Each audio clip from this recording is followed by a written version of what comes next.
Hey everyone, my name is Ian, but you may know me as Collector Emitter, and thank you for listening to another episode of the Collector Emitter Patreon podcast. So if you listened to the last episode of the podcast that was on the YouTube channel with John from Rare Buzz Effects, you know that when I do an episode of the podcast with a guest, it's going to go live here on YouTube as a video only. And if you want to hear it early, you get it 2 weeks early on Patreon in your podcast feed. And then also today, if you like what you hear, you get a bonus episode in that Patreon podcast feed. The idea is that the bonus episode will be talking about something non-gear related. And this episode, Alec and I talked about our year-end music wrap-up and how we like to listen to music. And then I gave a few movie shout-outs that I think are worth watching. So, yeah, that has been what we're doing with the podcast here. And this episode is really great. It's talking with my friend Alec from Mask Audio Electronics. You know him as the collaborator on Part Garden and Cascader. And here we are talking about the gear community, specifically the pedal community, and just kind of, really informally chatting about what makes this hobby, this niche, so special. And it's a really fun listen. I hope you enjoy. If you want to hear more from this podcast, leave a comment. Let me know who you'd like to see on the podcast, what topics you'd like to hear discussed. And if you want to go that extra mile and support on Patreon, you can get that bonus episode and the podcast feed for just $1 a month. But no pressure there. I know, that money could also be spent on pedals and different things. And so definitely I'm trying to not gatekeep any of the content if I don't have to. So thank you all so much. Enjoy the rest of the episode. Share with a friend if you think they'd like it, and leave a comment what you want to hear in the future. Thank you so much. Enjoy.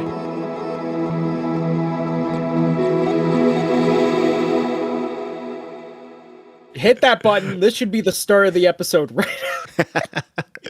The ethereal music should come in to us talking about how we should be recording the podcast right now. Yes. So this is the most, I don't want to say chaotic, but certainly more chaotic than normal intro. But hey, everyone. Welcome to the December episode of the Collector Emitter Patreon podcast. And I feel like every month I'm shocked at what month it is, mostly because I always record this like a week before it comes out. In this case, it's a few days, but it's still not December yet. So even saying December is shocking, but still it's shocking to me that we're in December. But in December. Oh God. You've already heard his voice. Alec Breslow of Mask Audio Electronics is here with me. Good friend, a supporter of the Patreon, a Discord, mainstay. So we're going to be talking about the gear community, what brought me and Alec together, and how we know a lot of you who are listening, and how we know a lot of other people, and all the great things that entails. But a little housekeeping first. There was a little bit less on the YouTube channel and a little bit less on Patreon last month in November. I will spare the long story, but I had a computer die, some traveling, a leak in my roof, and inability to access my gear because of my roommate having COVID. And so I'm a little behind. I've got lots of audio downloads to put up on the Patreon. So December is going to be packed full of gifts that you are owed for my behindness, but still gifts. So thank you for being patient with me. And, keeping this all going. Thank you for the support, for both the channel and for, having the motivation to do something new and different with the podcast. So that is my housekeeping. And now we can get into it. So, Alec, we can podcast? We're podcasting. We're pod shit. racing and we're podcasting.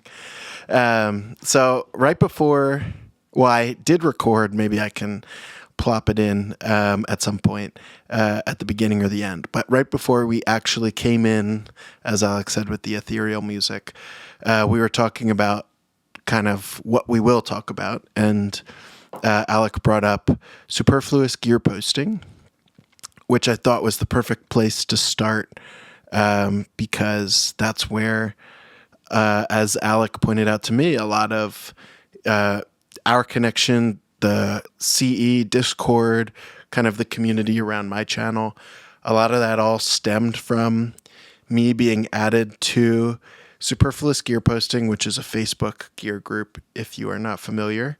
And I was added by John Snyder when I made, I think, my second demo. And things have sort of snowballed from there. So, Alec, I know you kind of have a reverence, a great appreciation for SGP. How has that kind of branched you out into, a lot of the different communities within the gear community as a whole? So I don't have a super direct relationship with superfluous gear posting. I think somehow it was either through John or somehow directly through Eric, who is one of the moderators of superfluous gear posting. I was added to the group, and I forget what it was for. But I was one of the people just every time something new would come out, it'd be like, hey, please check. Oh, God, please check out my thing. Because there is a bit of that in the group. But I met a whole bunch of great people. One of the best connections I made in superfluous gear posting is that's how I met Zach Sweeney of Malaise Forever Customs. Yeah. We met because I traded a harmonic percolator with him for a Devi Ever Disaster Fuzz. And that's how we met. Wow. What a perfectly encapsulated version of both superfluous gear posting and the two of you. Yeah, that is I'm not sure if it was his first percolator or not. But he was like, I've always wanted to try it. And I'm like, I need a disaster fuzz. Yeah. I mean, so many builders that I now think of as kind of, there's the builders who maybe they're doing DIY stuff and selling a few on the side. And then maybe they have their first pedal that they make small batches of, and then maybe they have 3 pedals that they make small batches of. And the builders that are kind of more in that established zone now, so many of which that I know and talk to more frequently, came from that group. Chris from Swamp Witch, I remember seeing early prototypes in that group. Zach, like you said, yourself even. I think when both of us first joined that group, we didn't know each other. Oh, absolutely. And I probably first saw your stuff on I Love Fuzz, which I was less of a participant in, but I know you were real big on. But it's just like seeing everyone and kind of getting these little glimpses of here's something before it's fully realized, and then it eventually becomes this amazing pedal that you can actually buy and play, and it has art, and it's not just holes drilled in a box. Yeah, I would also be remiss if we didn't mention Phil from Catbox Customs. He's also a superfluous gear posting guy. Yeah, absolutely. I don't use Facebook often anymore, so I feel like I've started making new associations with everybody. But yeah, Phil, another percolator fan. I've got the Bean Machine V2 to do a more full video on. But so many people, which I think something I was thinking about before we started recording was how there's the gear community as a whole. There's everybody that shops at Guitar Center and everybody that owns vintage Gibson guitars and, all that. And then there's the pedal community, which is as a whole a little bit tighter. And then you have these sub communities of the people stemming out of specific groups or forums or Discord servers or, even just kind of genre associations or kind of different things they're doing that, attract a similar group of people. But where was I going with that? My mind went literally blank. I think what I was going to say is a lot of what we're talking about is on such a niche level. And so there's granular.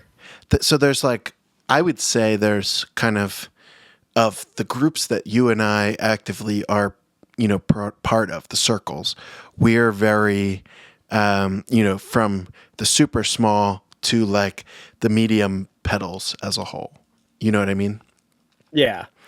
And the interesting thing, though, I was thinking about when I played in a band and we would tour and we were on a small DIY label and we'd play shows with other bands that were on the same label or wanted to be on the label or, all this stuff. And it was so cliquey and you had to be cool and have the right friends to keep growing and everything.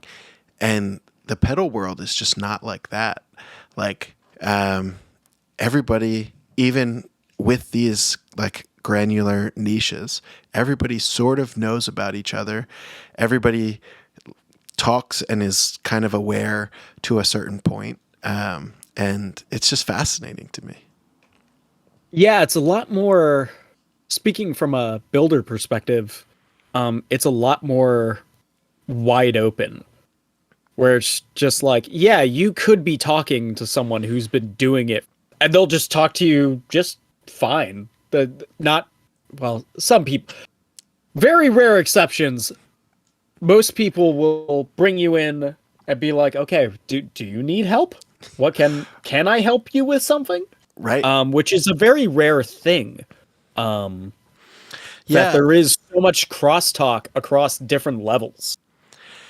Yeah, it's really fascinating to me. I know when I was in high school and I wanted to be an audio engineer. And so I was planning on trying to go to college for that, but I also tried to connect with, what people I could locally, and, on a very, very small level. And it was the kind of thing where everybody, and a guy literally said to me once, I can't tell you all of my secrets because then you'll take my job. And that's how a lot of, trades like this work. But in the pedal community, everybody is just collaborating with each other, sharing designs. I've seen builders, when asked for hey, how does this graphic design look? Say, oh, well, do you want me to, I just had a couple minutes. Here's what I think, you could do, taking that same idea and kind of turning it into something that, makes a little bit more sense or things like that. It's so open and free from my perspective, I have never been able to fully finish my own copy. I have always leaned on sending my copy off to other builders because that is not my strong suit. I am not very good at writing about my own stuff. Right. And luckily there are people that can kind of look at what I'm doing and the actual pedal that I've made and be like, okay, you actually want to phrase it like this. Yeah. And, where so many people would say that's kind of cutting your own sales or your own audience by helping someone else. It's no, everybody kind of wants these things to exist in the best way that they can. And there's no reason that you, a single person running a whole company, should have to know how to do everything. And, that's really why demo channels exist. That's, where you see builders that have a specialization in something so specific as, even just how they think about certain things, and then so they collaborate with other builders, or like Charlie from, is it Zetic? Zektic. Or at least that's how I've always been. Okay. Yeah. So many of these things I've also never said aloud. Oh, yeah. We will run into that quite a bit tonight. I'm just like, I've said that in my head a million times. Right. But, exactly. Oh, God. Yeah. Saying Zed, however I said it, it sounded completely wrong. But in my head, it always sounded right. But Charlie, who now works at Chase Bliss, he, was making pedals and made an amazing kind of glitchy fuzz that you had a prototype for and lent to me. But then he had a specialization in, he knew how to make motorized faders work. Basically, that was it. And that, took him he had into a mechanical engineering background. Right. And so, just having initially, if I'm remembering correctly, that was just him kind of helping on this project, kind of like a contract work thing. And then he was still doing his own pedals on the side of that. And then it became, he can focus on this and then work with somebody like Knobs or someone like Tom from Cooper Effects, who are so skilled in thinking, and Tom's so skilled in programming, but neither of them necessarily are taking ideas from start to finish fully on their own. Or when Tom was at Cooper, he admitted he can't market. He, is good at the digital programming, and that's it. And so, they find these places where all these small disciplines can help each other create the best version of something. Yeah, I think Chase Bliss is really unique, where they have basically the income flow to do something like that, or where they could hire these outside forces and be like, okay, you are the R&D core.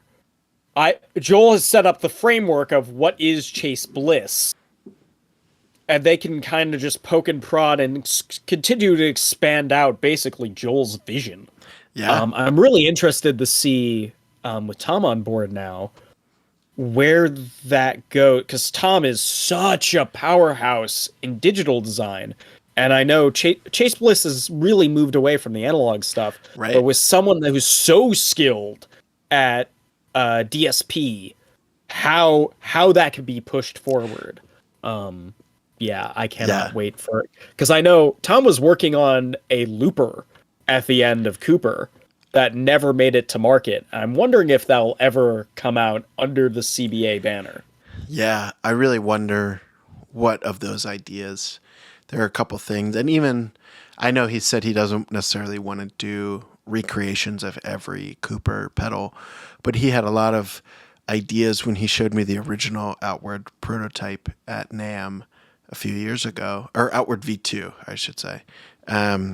And that mostly became the regular version, but so much of it was, all these different ideas of how to mess with a buffer, and now having that support of, can you do that with, someone's direction, like Scott and Knobs, Yeah, it's still weird calling him by his name. It is. But also, I think one of the things I wanted to ask you about is the collaborations you've been involved with. Obviously, we collaborated together twice. Or I guess 3 times. We've made Park Garden Cascader and Park Garden Germanium. And I know how our experience went, where we were in essence making kind of an idea that I had dreamed up, and then you were kind of guiding that into something that sounded better than what I could do myself. And because I have 0 electronic skills. But when you collaborate with someone, which is kind of the analog of all these different disciplines in Chase Bliss working together on a project. How does that kind of work out? And obviously, I would assume it's different depending on who you're collaborating with. Yeah, absolutely.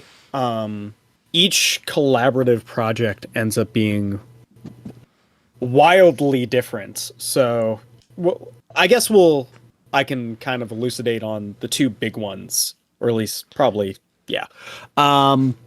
So for like Eldritch Blast, Yeah. that started off with me. It was actually originally more of like a fundraiser thing, or at least that's what I was hoping it would be. Where I basically built up this version of a DIY circuit that John had, and I made it more to my taste. I asked John pretty early on, I want to say it might have been 2016, 2017. I had barely been doing Mask Audio at that point. Yeah. I'm like, hey, can I put out a run of these? Just to, make some money. And he's like, actually, how about you develop it a bit more and we could just do it as a collaboration? So basically that ended up being 6 months of mailing prototypes back and forth. Until we got something that I was happy with and John was happy with. We produced it. Which that's, oh God. The nightmare stories I can tell about Eldritch Blast's production. Every single time there's something that comes up that delays it. Oh, I remember. Including, including right now. But we'll get into that in a minute. So we went back and forth. So for the first 3 batches, I built them all. Right. I actually soldered them all in the base, did testing, shipped them out. And then for this next batch, we're actually switching, where I'm doing more of a promotional role and John will be building them all. Yeah, because now he's kind of more set up for mass, or not mass, but larger production, because that's what EAE does. Yeah, EAE is from where Eldritch Blast started to where it is now is such a, in terms of the scale of EAE, is so different. We could have done a podcast. You and I could have done the EAE unofficial oral history. That's true. I think maybe we'll have to do that with John, and maybe we could get Brad on. I don't know how to record multiple people, multiple guests at once yet, but if I can figure that out, I think that would be a fun roundtable oral history.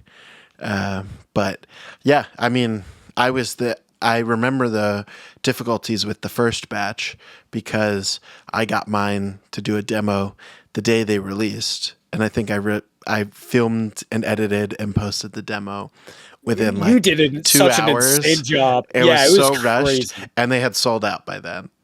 I think they maybe sold out by the time I had gotten the pedal, and it was like, just got to get it up today.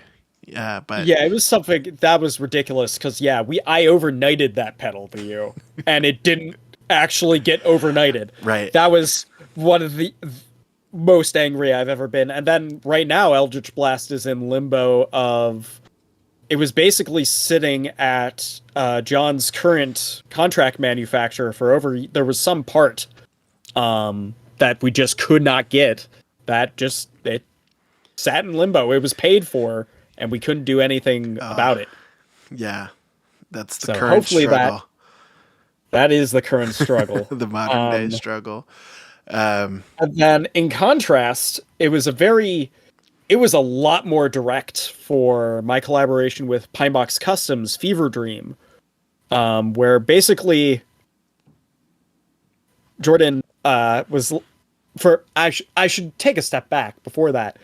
Jordan from Pinebox Customs and I have known each other for years, and we actually met in a Discord server because we were on each other's periphery, but we never really talked.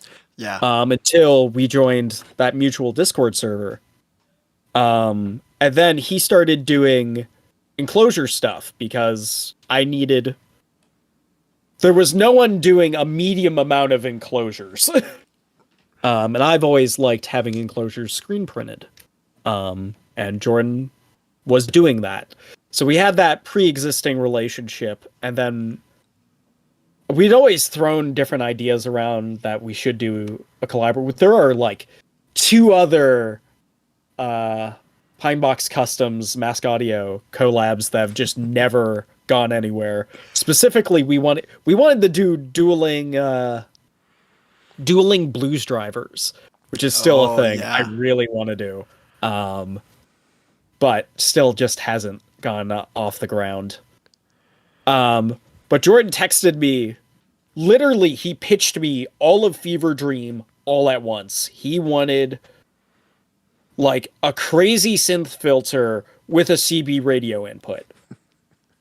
I just kind of sat there, was like, with a CB radio input. He's like, yeah, it will be crazy. It will be giant. It will be, I made this art piece. It is the best art piece I've ever made. And it needs to go on a huge pedal. And we need to make it be huge. And so we developed, I basically had a series of small prototypes working up to the final version. Where it was, okay, here's a fuzz. Here's a filter with a fuzz. Here is a CB radio thing. Here's it all built together. Yeah. And that ended up being, because in the middle of it, we signed the deal with Reverb. And that ended up being one of the most high-profile projects I did, because that was 200 pedals, which is the most of any single pedal I've made all at once.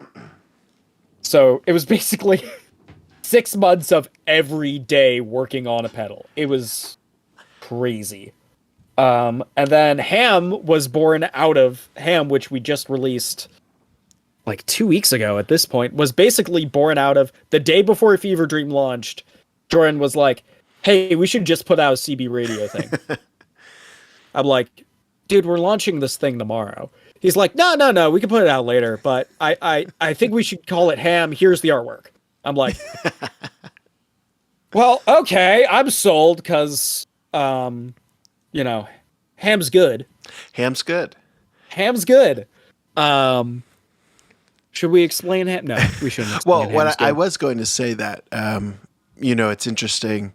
I wasn't sure obviously the control on Fever Dream for the CB radio is called Ham, which is a reference to ham radio, which is, I guess, a nickname for CB radio. But then, so I don't know if Jordan was, maybe inspired by our joking ahead of Fever Dream, or if that, influenced you in any way. But there is kind of a bit of a, kind of give and take of the people who are into pedals and buying pedals and the builders, where there's joking around and ideas, and not to continually use Chase Bliss as an example, but the original Chase Bliss Gen Loss was literally a mod that some random person on Reddit made, and Chase Bliss was like, oh, I guess we could do that.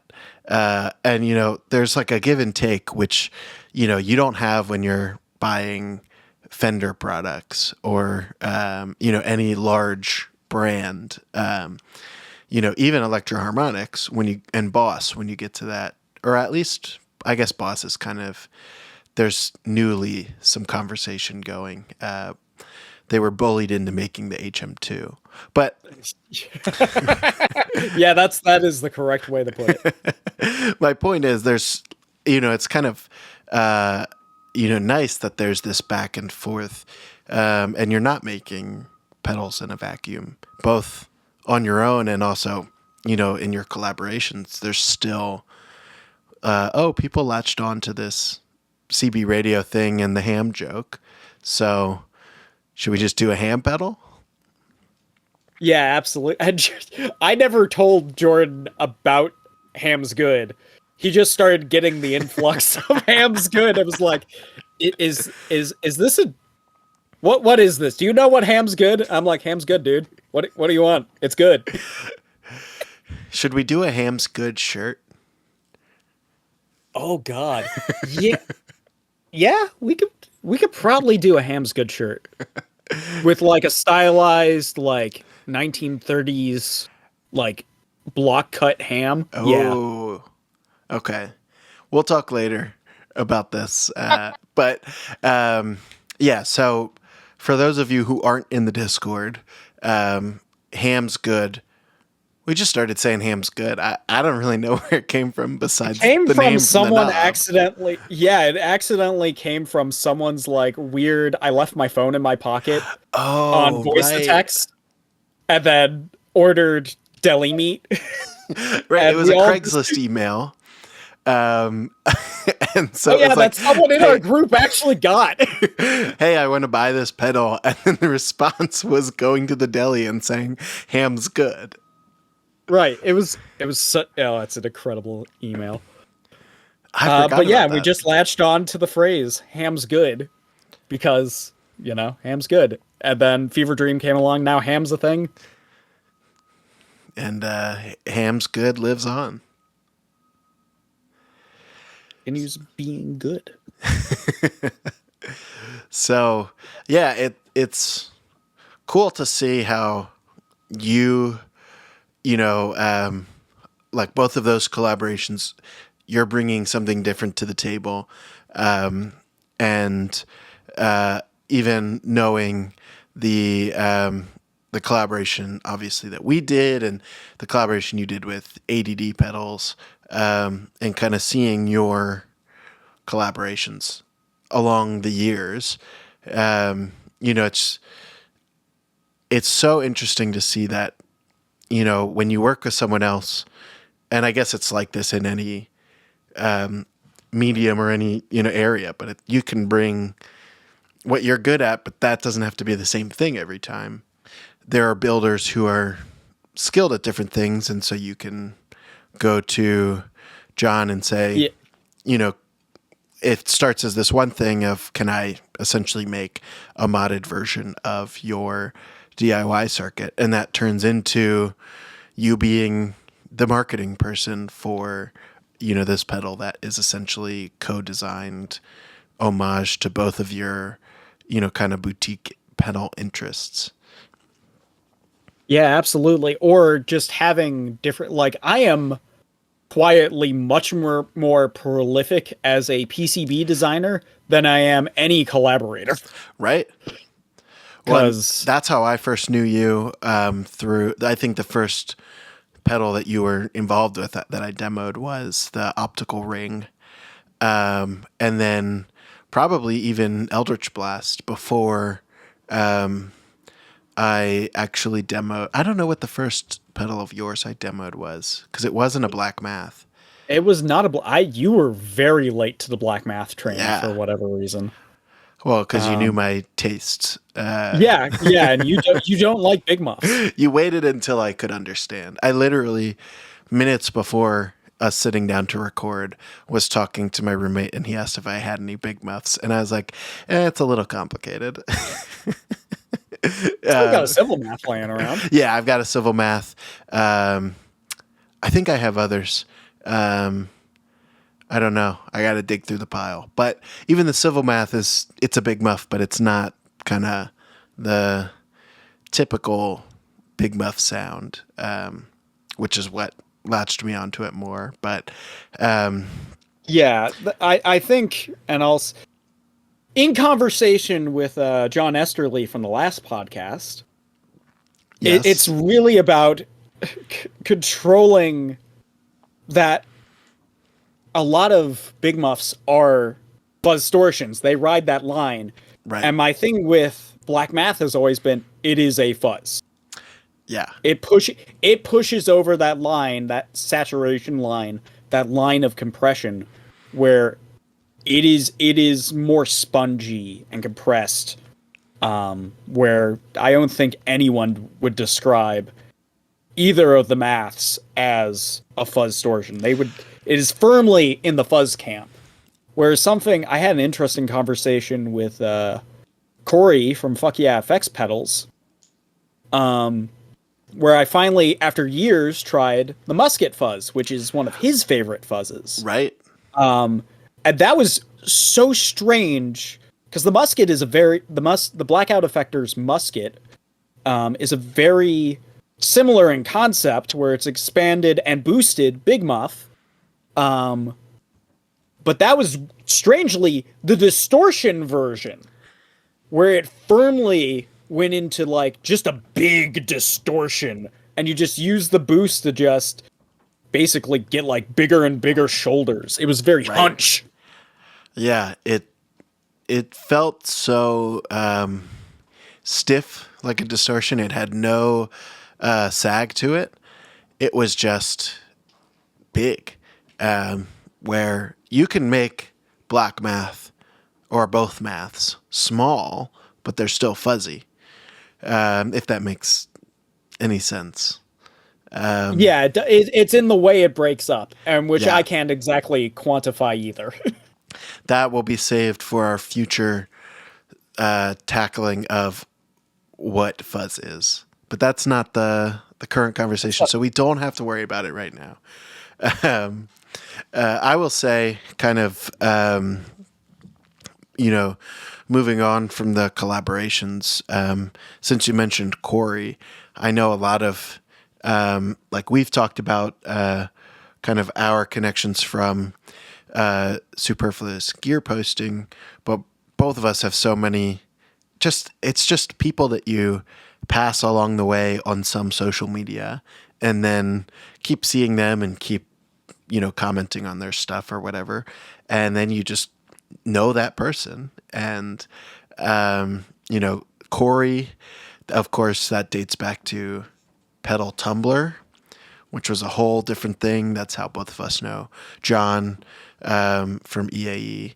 And, then even it's something I kind of miss with Instagram being a little bit more promotional now, and Twitter, being something that we don't have to get into, and Twitter being on fire. right. And so you have Discord, which is how I communicate with a lot of people now. But yeah, we're kind of so many of these friendships of people you meet first online and have talked to for so long, and then meet them in person, are like, oh, hey, like that's you. I know you, but this is the first time I've ever seen you in person. Yeah, I think we knew each other for 3 years before we ever physically met. And it was such a weird moment when we finally met. We're just like, oh, hey, dude, what's up? Right. And yeah, it's like, I don't know anybody else with a hobby like this, or an interest like this, something that they do like this, that has connections in the same way. There's something really unique about this community that I don't really know how to put my finger on. I don't know if I could put it on it either. One thing I have been able to identify is, or at least from, again, builders, a lot of the analog stuff is literally 50, 60 years old, expired patents. So yeah, why keep secrets? It's all the same stuff. It's just how you approach it differently that makes it different. Until you get into stuff like DSP, then you're getting into some stuff where you might want to keep some secrets. But as far as analog goes, it's all out there. Yeah, And it's just how you approach it. I never really thought about it that way, because, yeah, I guess you're right that you could teach someone else. I mean, it's the same with music, but there's technique and things like that. But you could teach someone everything and they still would make a different pedal, because it's, you're basically trying to find something unique out of things that have been done a million times. So, how do you approach that? It's kind of forced to be something so personal. Even if it's just, I voiced it the way that I will use it. this is what I've always thought, you know, a big muff or a distortion or whatever should sound like. Yeah, absolutely. You get the voice of whoever is making it through even a classic circuit. I mean, there's a million big muffs, a million rats, 1 gazillion tube screamers, and more than a couple clones. Even well, clone's a different thing. I'll actually put that aside for now. But you'd have those million different, and they all sound a bit different because they're all tuned to what that specific builder wanted out of it.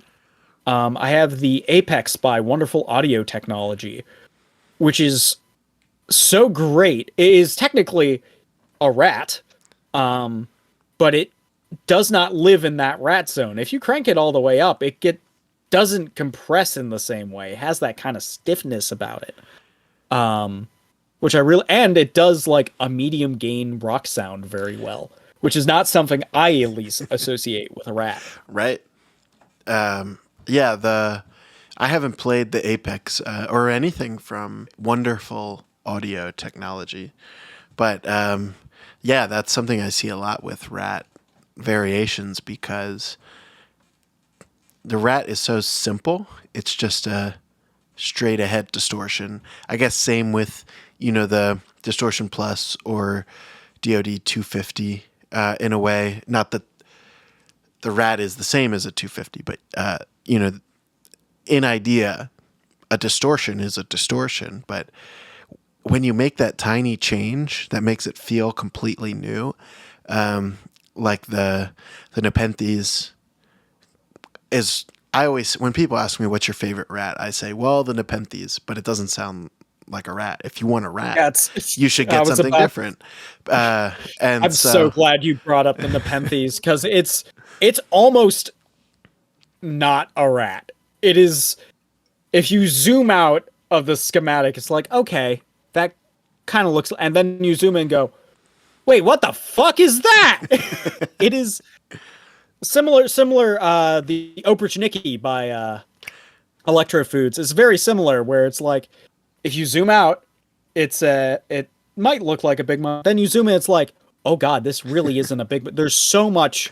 I could go on a rant about all the clever stuff going on inside the Opernchnicki, but I'll at least say, if you remove the big muff tone control out of the Opernchnicki, it is one of the most beastly fuzzes you've ever seen. The only thing that makes it sound like a big muff is the tone control. Yeah. I think it's what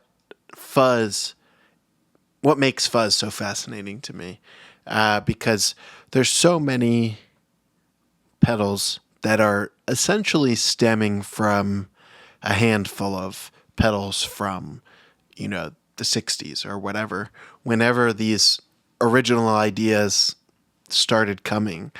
And when you put the Opernchnicki next to the Black Math, next to the 3U Muff Pi from Rude Tech, next to, you know, any number of clones, especially the harmonic percolator. The reason I got obsessed with that is because literally no two clones sound alike. No two clones. Oh god. And so I got kind of obsessed with trying them all. And it's just, to do the thing, you kind of have to have, even just in your limitations of parts, or, you know, how much you like, what your ability of building, and, you know, whether you're doing surface mount or through hole, and how many you're making at once can affect how you end up voicing the pedal. And, you know, you end up with these such different things, like the dirge. I don't know why I'm blanking on the name. I have it Even right Anguish. Me. Even Anguish is like a treble booster almost. And then so angry, and then you compare it to something like the Land Devices HP2, which is like darker and smooth. Right. And it's like almost like a fuzz face-ish in a way because it's so smooth. And it's like, how are these the same weird gated fuzz? Neither of them are that gated, but they are. Um, but yeah, it's so interesting to me. And to bring it back to the community, I think that's what, when I try a pedal that feels unique or something that literally has a feature that I've never seen, it's like, oh, I want to talk to this person and figure out where they're coming from and, what gave them these ideas and, why did they want to voice it this way or add this feature? Is there some kind of music or something that inspired them? And everybody's so easy to contact. Everybody's responsive and wants to have conversations. Yeah, we're all just kind of socially isolated nerds on the internet, and we all socialize a little bit better without that face-to-face friction. Yeah.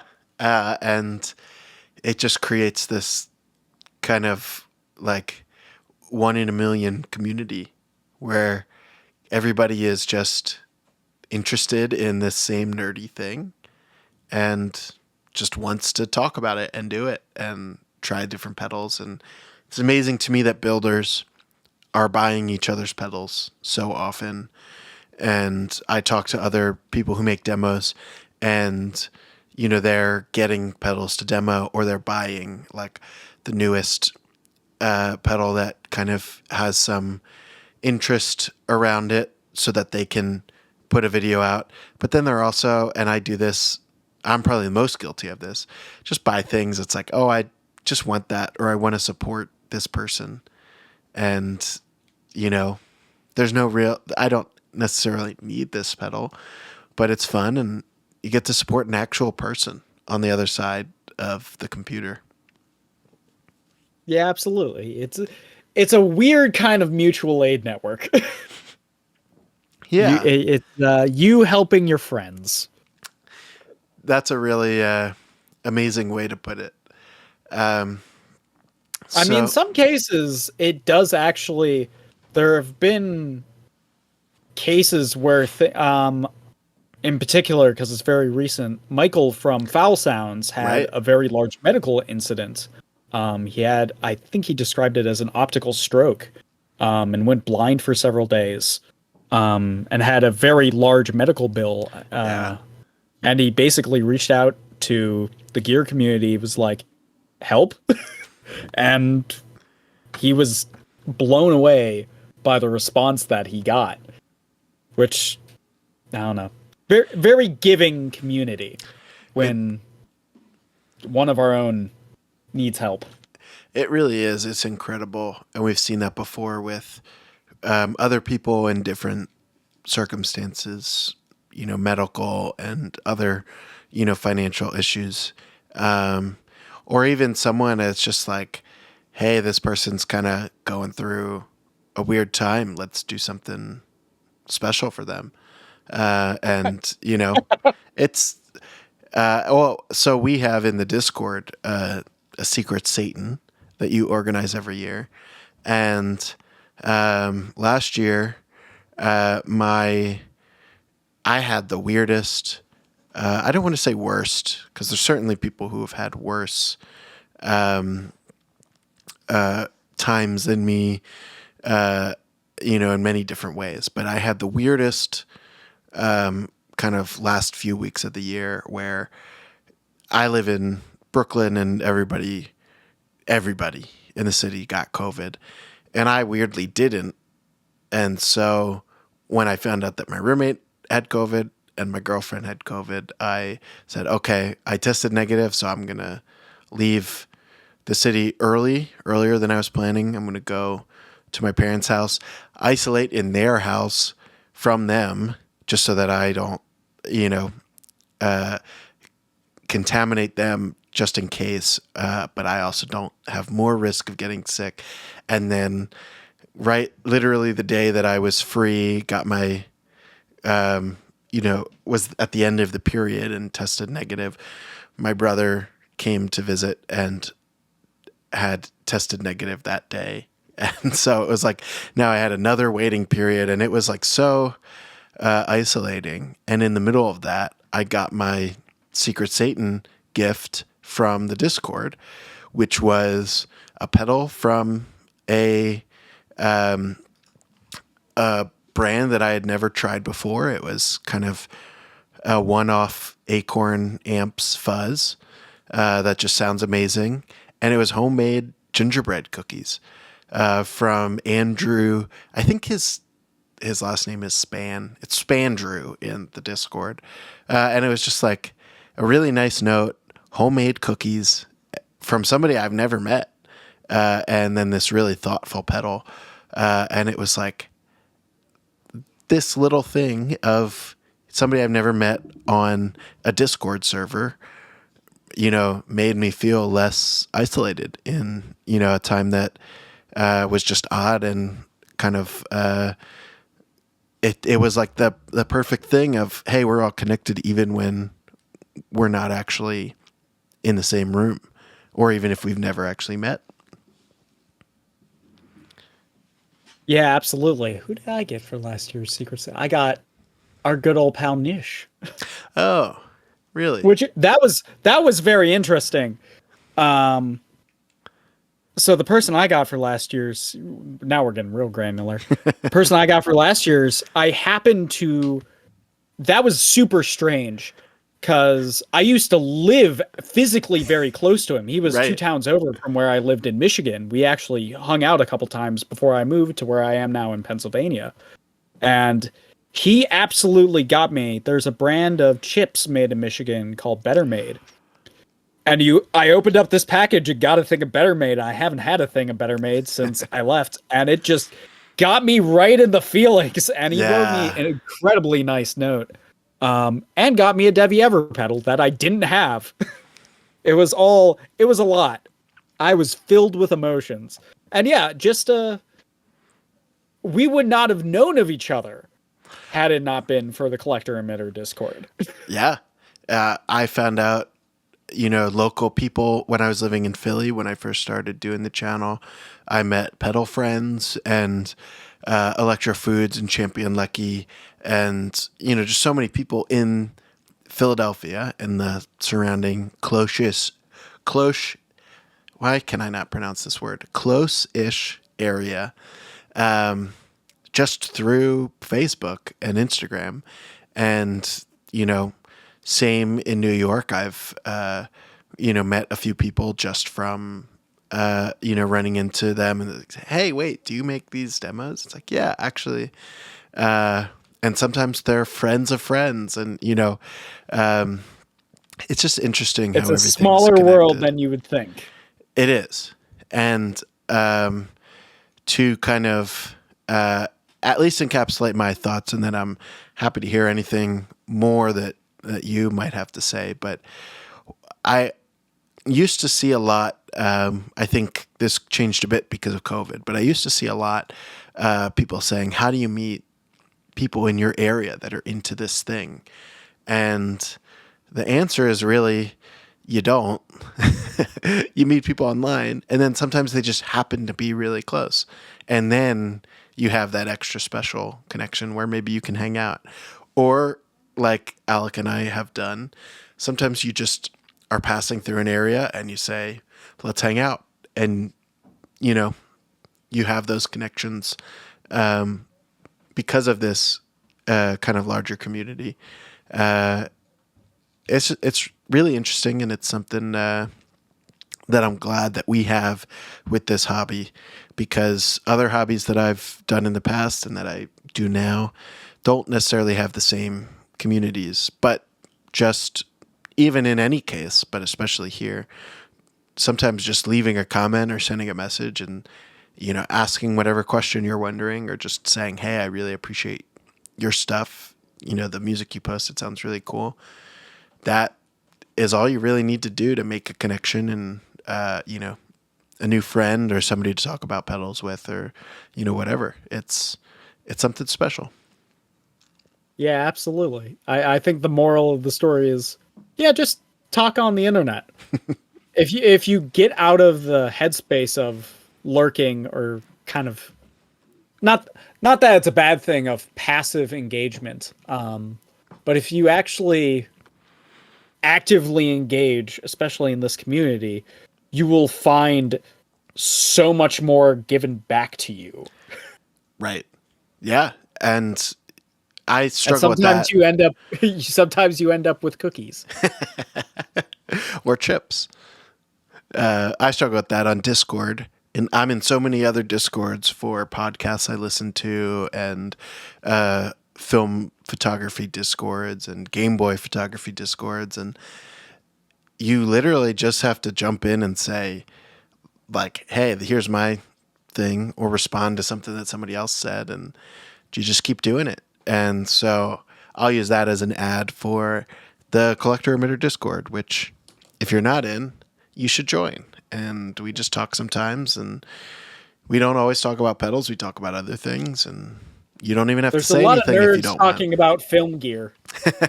Yeah, that's kind of become the new thing. But then we've got nerds talking about movies, and nerds talking about video games, and nerds talking about sports, and just a lot of nerds talking about stuff. Let's And talk about. So I have the sports channel muted. me too. I had the sports channel muted even when I was the only moderator. But I will say there is. I think this was Eric who. I believe Eric listens to this, but just Eric is a saint, moderator of Superfluous Gear posting, the CE Discord, I believe the EAE Discord, many other things. Just an incredible person. I believe Eric made we have two channels, Creative Process and Creative Prompts, in the CE Discord, where both people are discussing like how they write music and how they kind of inspire creativity, and then creating community challenges. And they actually made a Bandcamp where they like share these songs together. And it's, an unofficial CE like community prompt Bandcamp where they share these songs, and they do like these challenges, I believe every month, maybe it's every other month, but yeah, it's, even just within the community, people are building new ways to share ideas and kind of be that helping hand when maybe you don't have bandmates in your city, but you've got people to kind of bounce ideas off of and try different things with. And that is what we're doing on the Discord.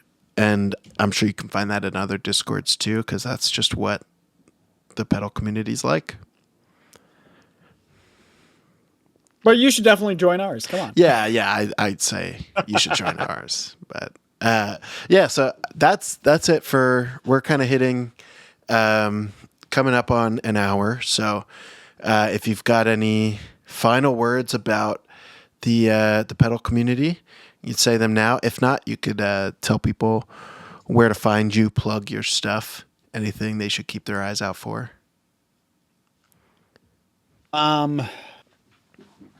Yeah, I'll say this.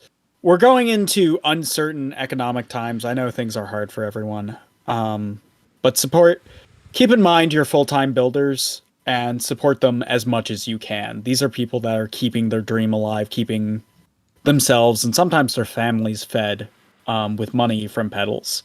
If you support anyone, make sure it's those smaller full-time builders. If you want to find me on the internet, I am at maskaudioelectronics.com or at maskaudioelectronics on most things.